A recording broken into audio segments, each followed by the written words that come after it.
better day than today to talk about guns. Look at this day.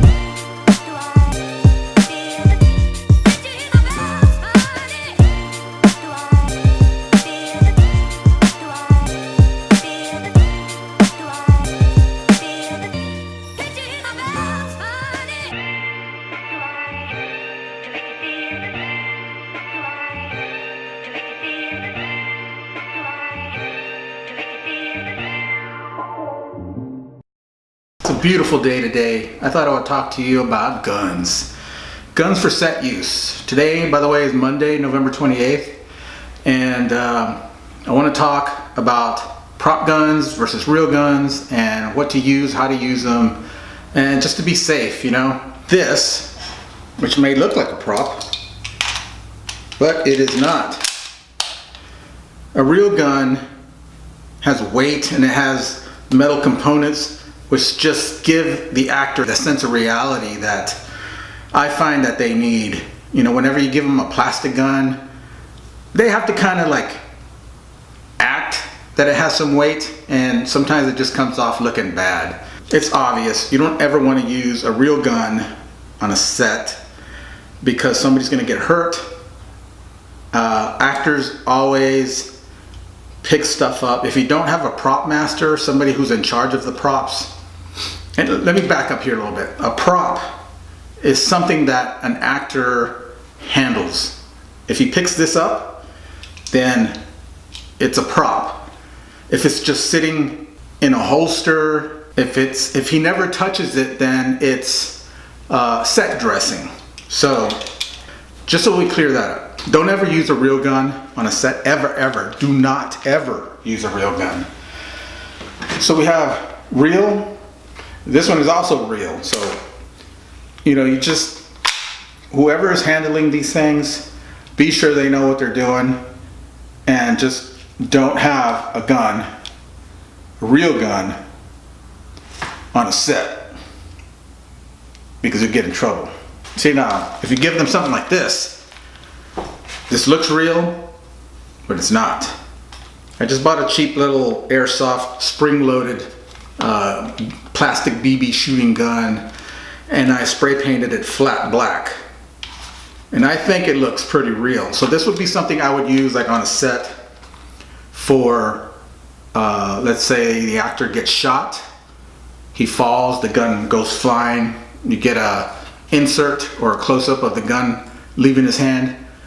I would use something like this, something that isn't worth very much and you don't mind if you break. All I did was cut off that orange tip and spray paint it black, and that's it, and it looks pretty cool. It would work. Now this one has weight, and the actor could really play the part with this. This is an airsoft Colt 1911.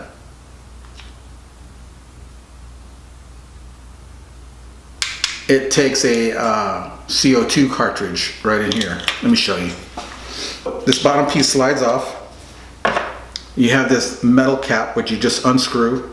I just loaded the CO2 cartridge, so I don't want to take it off because I'll lose all the CO2. What you do is you unscrew this, you put your CO2 cartridge in here, tighten it up until you hear that little sound of air escaping. Then you just leave it tightened. You would put this magazine back into the neck of the gun, and then you can cock it. It looks real. There's no plastic orange little tip because I took it off and I painted it. Not sure if you can see that. Anyway, this would give the actor a more realistic feel, you know, and they play off of that. This is good because you don't have to do the blowback in post, which is more time consuming. If you like doing that kind of stuff, then you can get away with one of these and then just do the blowback. There's plenty of tutorials on YouTube where you can find how to do the blowback if you want to do that. I prefer not to, it just takes a little more time, but this works fine. The only problem with these is that you have to hold this little clip down so that it shoots repeatedly. If you don't have any BBs in here, it won't shoot repeatedly, and I don't recommend putting BBs in here when you're on a set because it's going to be shooting those projectiles at, actors, and you don't know where it's going to end up.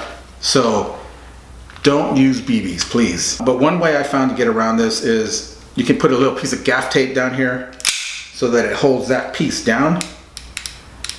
And that works, but it seems to slide off every now and then. Now, if you're going to do a close-up of this, then you don't want to shoot this side. You don't want to shoot, I really wouldn't use a gun like this for close-ups because it has like little things like writing that gives it away that it's not real. I just kind of touched it up real quick with a marker on both sides. But if you do want to shoot repeatedly, like 3 or 4 shots, then have your actor like, double grip the pistol and hold this piece down with their thumb, this part away from the camera, like this. Then you can do a shot where you have blowback. And that'll work. You just add the muzzle flashes, you add some shells flying out, and you're done. Whenever you are shooting on a set, just let the people around the area that you're shooting at know that you're going to be shooting some kind of production and that they may see a gun, they may hear people screaming if it's part of your scene, and also let the police know. Because if you don't, somebody's going to call the police and they're going to show up at your house and they're going to ask for permits and all kinds of stuff, and if you don't have permits, then they're going to shut you down, and that's it for your production. So if you just do that ahead of time and take care of that, call the police, let the people in the vicinity that you're shooting at know what you're doing so that they do not call, and you're golden. Cool. So, good luck in your productions. Hit the subscribe button and like, and I'll bring more of these tutorials to you. Thanks. Later.